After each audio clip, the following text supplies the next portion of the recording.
Play to Heal m'a permis de continuer à jouer malgré mon handicap.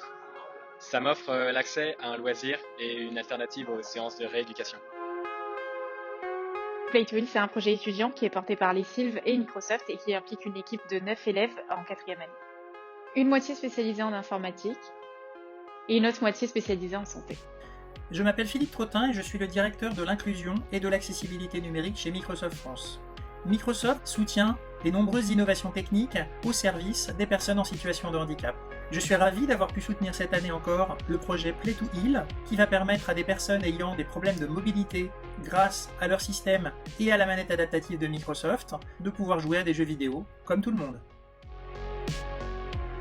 Aujourd'hui, être handicapé moteur ou en rééducation, ça te limite beaucoup dans tes loisirs. Et nous, avec Play to Heal, on a justement voulu aider ces personnes, donc à la fois en étendant le champ des loisirs qui leur sont accessibles, comme en l'occurrence les jeux vidéo, et en même temps proposer aux personnes en rééducation une alternative ludique aux mouvements qui leur sont demandés.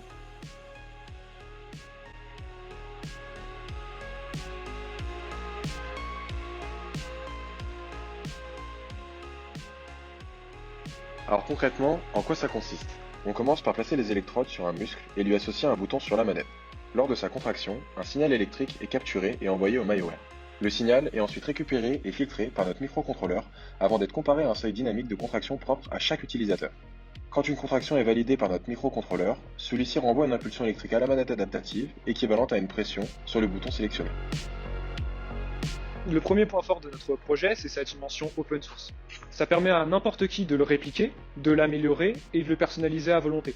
D'ailleurs, tous les documents, que ce soit le code, les documents ou les modélisations, sont disponibles librement sur le GitHub. Notre second point fort, c'est le coût du projet.